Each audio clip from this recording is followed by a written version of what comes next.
Hello, everyone. I want to make a short sermon video if I can. I'm going to be reading one verse in 1 Corinthians 12:31. I think it's the only verse I'm going to read. I might read a few more, but start off with that in the King James Version of the Bible, which says, "But covet earnestly the best gifts, and yet I show unto you a more excellent way." That's what I want to be talking to you about, is the more excellent way. Uh, my sermon today, the text is uh, ordinary versus extraordinary or extraordinary. I've been doing the verses series right now, and I want to do this one. Let me read this other, and then we'll go on. It's Romans 12:1 and 2. In the King James Version of the Bible, "I beseech you, therefore, brethren, by the mercies of God, that you present your bodies a living sacrifice, holy and acceptable unto God, which is your reasonable service. And be not conformed to this world, but be you transformed by the renewing of your mind, that you may prove what is that good and acceptable and perfect will of God." A more excellent way, extraordinary, ordinary. Uh, the more excellent way. I've relayed this to you before, told you about this, but my brother was in the hospital, and me and his wife uh, was sitting there. I think there had been other people there in the waiting room, but at that point it was just me and her is all I remember. And she was telling me she was assistant superintendent of Gwinnett County Schools in Georgia at that time, and she said that if you wanted to excel in their school system, they would help you. They would get you a tutor. They would whatever.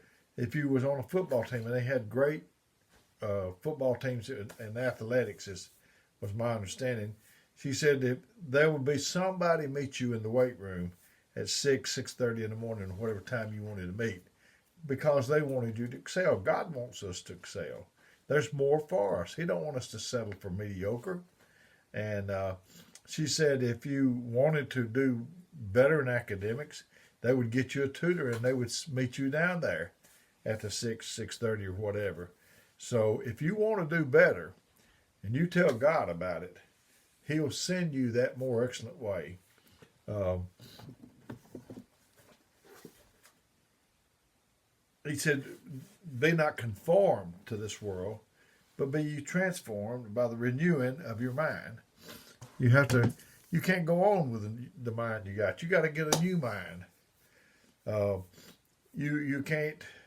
You can change your calendar. You can change this and that and other. Your hairstyle or whatever. If you got hair, I don't hardly have much, but you got to change your mind. That's what you got to change. You see a caterpillar crawling on the ground, a little worm. There's nothing about that caterpillar that will let you know that it's going to be a beautiful butterfly. It's transformed into that. I heard a story about, they take their little cocoons and they'll attach it on the underside of something, and it's a process that they're developing. And a man, he saw that. He saw that little butterfly on the inside of the cocoon, and it was struggling to get out, and he thought he'd help it, so he cut a little space there so it could get on out. Well, that was the wrong thing to do, because it hadn't, the fluids hadn't settled in, and it came out. It was warped around. It wasn't right. It needed that time of development. Transformed from ordinary to extraordinary. You can be transformed from ordinary to extraordinary. Uh, you have to work on it, but it can be done. Uh, Life is short. We're only allotted so much time in this thing to make our mark. So that's all the more reason to me for us to get focused. I hate I'm putting this book down, taking it back up, but anyway, um, we're only got a certain amount of time. It's like we used to have a fill in the blank, and it's like you taking this test, and the teacher's going to ring a bell when the time is up, and you have to turn your paper in. Whatever ones you haven't answered, you haven't answered. Life is full of these questions that needs answers. They're fill in the blank, and he's going to ring the bell. And I want to fill in all these blanks before the bell rings for me to go. So time is just tick, tick, tick, tick. It's precious. We got to use it. So we got to stay focused. Got to stop producing things that don't make your soul sing. You got to stop dealing with things that make no impact or no difference. Determine what really matters to you and at this stage of life, and just get about it. Get to doing it. I don't think I told you this yet, but I remember old Superman. He was Clark Kent. He was had those horn rim glasses. He worked in an office with Lois Lane, and I forget what the rest of his name was, but he was just a nerd, and they didn't pay no attention to him. And that emergency would arrive, and old Clark would scoot on out of there. Where's Clark after a while? Well, he had went to the phone booth, and he would take, he had his Superman suit on up underneath his, what he wore to work, and he'd just take the outside off, and there he was Superman, transformed. We look like ordinary people. I look like just an ordinary person. Maybe somebody can do wrong, but underneath this, God is there for me. Nobody's interested in following ordinary. Who wants to follow ordinary? Who's going to listen to ordinary? Ordinary people just become invisible people. Jesus kind of calls them the salt of the earth. And he talks about the salt lost its savor.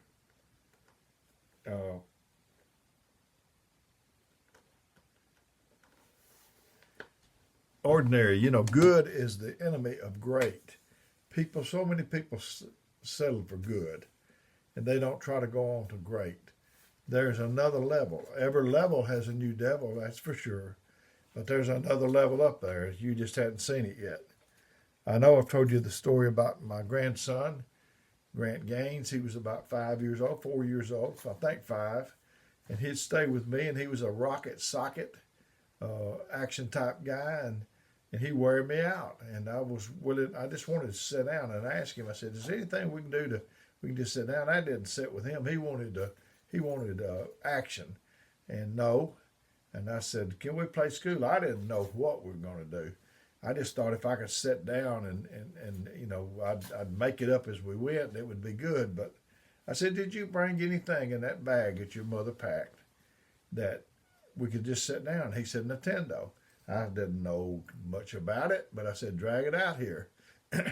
And 5 years old or whatever he was, he hooked that thing up to the TV, and he said, oh, I'm going to put it on 2 players. I said, fine. He said, I got 2 controllers. You go first. He said, just make him go this way. Just make him go this way. Just make him go this way. Just make him go this way. Just make him jump. And I said, okay, I didn't have it. It was Mario Brothers. I took this man down the road, and these monsters come and ate me. I was out of the game, but I was okay with it. And I just went over there and sat down. And he said, my turn. And I thought, man, this is what I've been waiting on.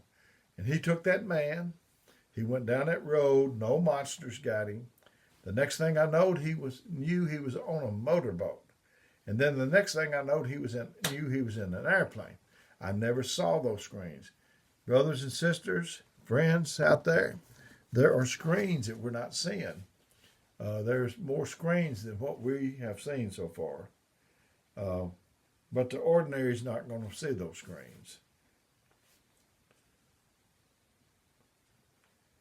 There's good, better, and best. If you're too casual, you might become a casualty. Just okay is not okay. You saw the commercial about the surgeon, and they said the surgeon was okay, and he said, okay? The patient says, is he just okay? If you're a pilot and you're good at takeoffs, but you're not too good at landings, That's not okay. We want people that's excellent. That's what I want. That's what you want. That's what we deserve.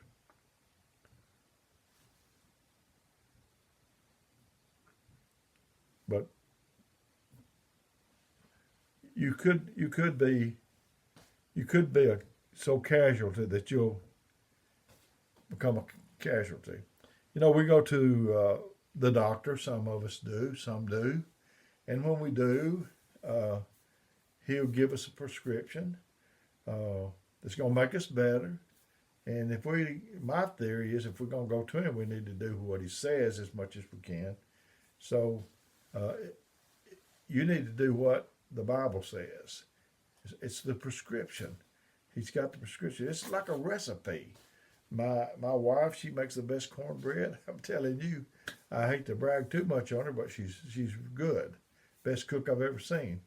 And when she dies, a lot of people like her chocolate cake and other things she makes, but I don't know what she puts in the thing. And when she dies, that's going to die with it. But when she mixes that up, if she does it the same every time, it's the same results. There's a recipe for this. You have to have extra effort. Uh, Too many people is settling. All the settlers that there are out there. They have a lawsuit. They're going to sue for $1 million. And the other side says, well, would you consider $500,000? And no, I'll take 750,000 or whatever. They keep going back and forth. And finally, the man that wanted $1 million, he may settle for $550,000 or something like that. So you got to. We've done a lot of that settling. There's things out there for us, and the great things of God, they don't go on sale in the bargain basement. They cost the full price every time. As a matter of fact, you have to have extra effort to get to them. Not just extra. You got to be extraordinary, and you got to have extra effort. The cemetery, I've told you before, is the richest place that I know of. It's richer than Fort Knox. It's richer than the gold mines. Because in the cemetery, there's people that had talents that we'll never see. Songs that was beautiful that we never heard sung. Sermons that they could preach and we never heard them. And they just sold themselves short. They just settled. So I'm trying to get you not to settle. This is our birthright. Don't be like Esau and sell your birthright. This belongs to us. It's our inheritance to get to pass on to our children and their children.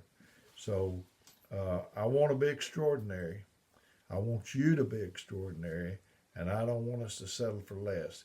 Because if we do, by the time it gets down to our children and their children, they're not even gonna recognize it as we had it and as we saw it.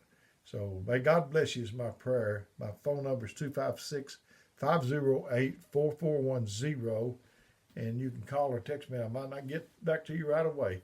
But the reason I'm giving this number out to you is because I care about you. Who you talking to, brother? I'm talking about whoever's listening to this. I care about you. And I want to help you as much as I can. And so may God bless you until we do this again.